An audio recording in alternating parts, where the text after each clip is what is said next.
Je suis la 5e génération d'agriculteurs sur l'exploitation. Après une formation classique, à 19 ans, je suis parti travailler aux États-Unis sur différentes exploitations.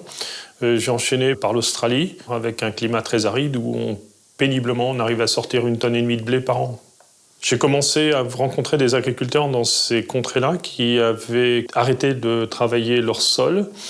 Et donc de retour en France, je me suis dit que ça devait être possible également chez moi. J'ai décidé de passer de l'agriculture conventionnelle à l'agriculture de conservation parce que pour moi, il n'y avait pas d'avenir. On est en Sologne, des sols qui sont très compliqués, où il est difficile de gagner sa vie. Donc il fallait un mode de production extrêmement économe si on voulait pouvoir rester agriculteur ici. On est sur des sables. Bon, il fallait quasiment changer les fers de charrue tous les jours lorsqu'on labourait, surtout dans des conditions sèches comme en ce moment. Donc c'était très coûteux. J'étais persuadé qu'on pouvait rendre ces sols plus productifs. J'étais conscient de l'ensemble des avantages, qu'il y avait des avantages économiques certains, parce que c'est beaucoup moins de passage, beaucoup moins d'usure. Les sols dans la nature sont jamais travaillés. On a des vers de terre, on a des insectes, on a des racines, on a des mycorhizes, on a toute une cohorte d'individus qui entretiennent le fonctionnement du sol et qui font que une forêt, une prairie peut continuer sans aucun travail du sol. Donc c'est d'essayer d'utiliser ça pour arriver à soustraire le travail du sol. On résume ça aujourd'hui en essayant d'utiliser au maximum les fonctionnalités du vivant. C'est par exemple les couverts végétaux. En fait, si on laisse un sol nu, automatiquement, des plantes vont s'installer. C'est impossible d'avoir une zone sans végétation. Automatiquement, la nature va reconquérir cet espace-là.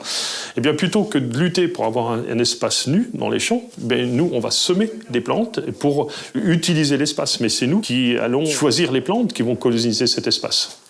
On a vu des résultats. En fait, les terres sont devenues beaucoup moins humides qu'elles sont, parce que c'est des terres qui sont très humides pendant l'hiver et sont beaucoup moins séchantes en été. Donc en fait, là, c'est extrêmement net à ce niveau-là. Au niveau rendement, on est tout à fait dans la moyenne, voire au-dessus de la moyenne. Et puis en coût de production, on est largement en dessous. Et aujourd'hui, on n'a fait que progresser. Et on a encore des marges de progrès. Et je ne pensais pas, lorsque j'ai démarré, voilà une vingtaine d'années, que mes sols allaient progresser autant. Vous allez voir le résultat.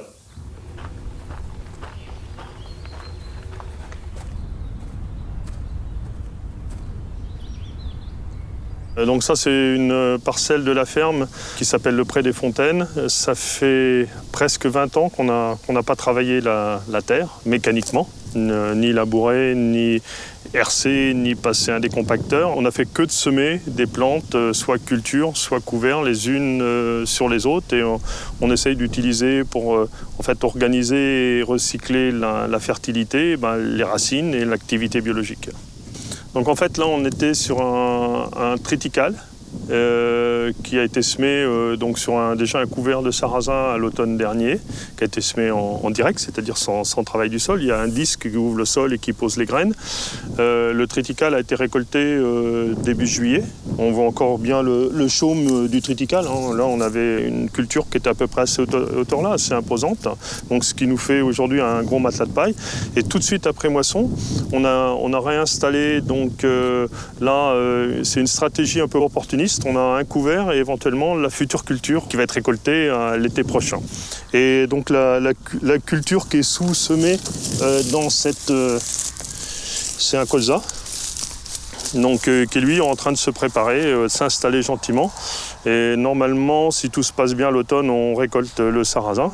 Et donc le colza va poursuivre. Donc le champ aura été, disons, colonisé par des plantes vivantes en permanence. Si on veut développer des sols vivants, en fait, il faut nourrir l'activité biologique et la seule nourriture de l'activité biologique et la seule source d'énergie, c'est la photosynthèse. Donc, autant avoir des panneaux solaires qui sont verts, qui captent donc de l'énergie à travers le carbone qu'ils assimilent et qui vont, en fait, par leur décomposition, fournir une alimentation aux vers de terre, aux bactéries, aux champignons, toute une cohorte d'activités biologiques qui vont gentiment se nourrir et, en fait, récupérer l'énergie qui a été accumulée. J'ai une motte de terre qu'on a retirée. On voit une galerie de vers de terre. On voit des racines qui sont en train de descendre dans la galerie. Donc, en fait, le sol est organisé et solide. qui permet de fonctionner, qui va absorber l'eau, qui va permettre aux racines de descendre, qui va permettre à l'activité biologique de circuler. Et là, aujourd'hui, on a déjà vérifié, on a des enracinements quasiment 1,50 m dans ces parcelles-là. Alors qu'avant, l'enracinement était plutôt de...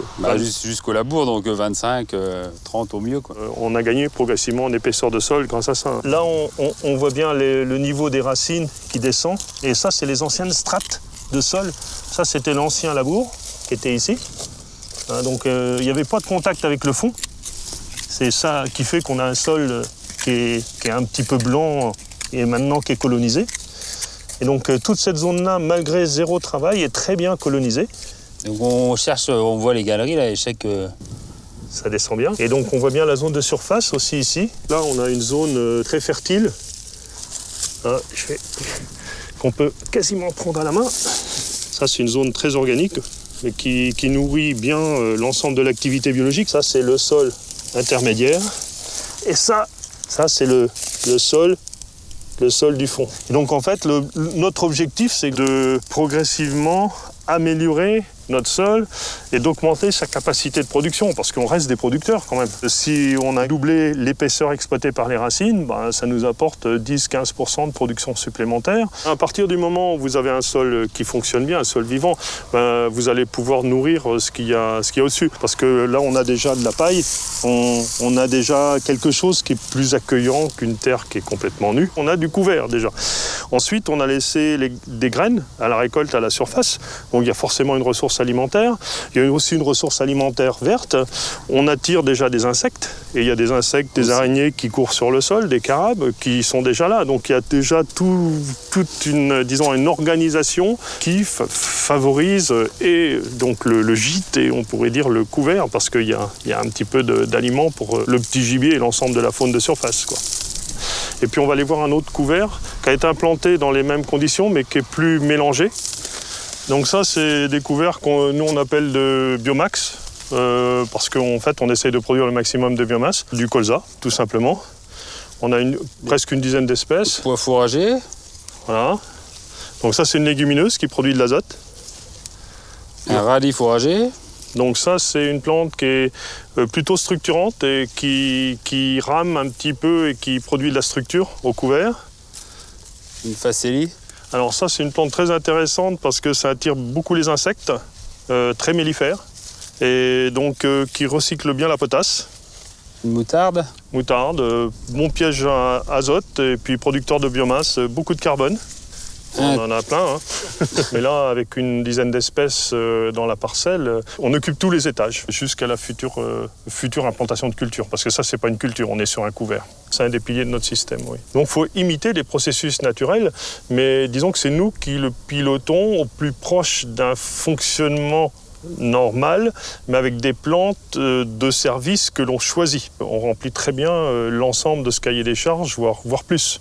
Recycler la fertilité, limiter les besoins en irrigation, limiter les besoins en phyto, limiter les besoins en énergie, limiter les besoins en engrais, améliorer nos rendements. Ici, on va arriver avec entre 5 et 8 tonnes de matière sèche, ce qui est énorme.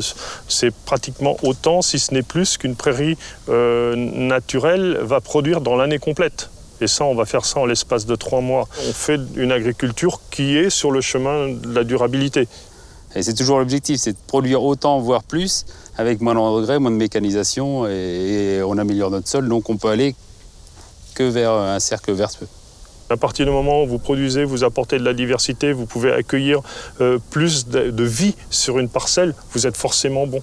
On a plaisir à faire ce qu'on fait, puisqu'on voit qu'on améliore les choses et qu'on améliore le sol, qu'on va passer aux générations futures. On peut être qu'heureux dans nos champs quand on a ça, des champs comme ça.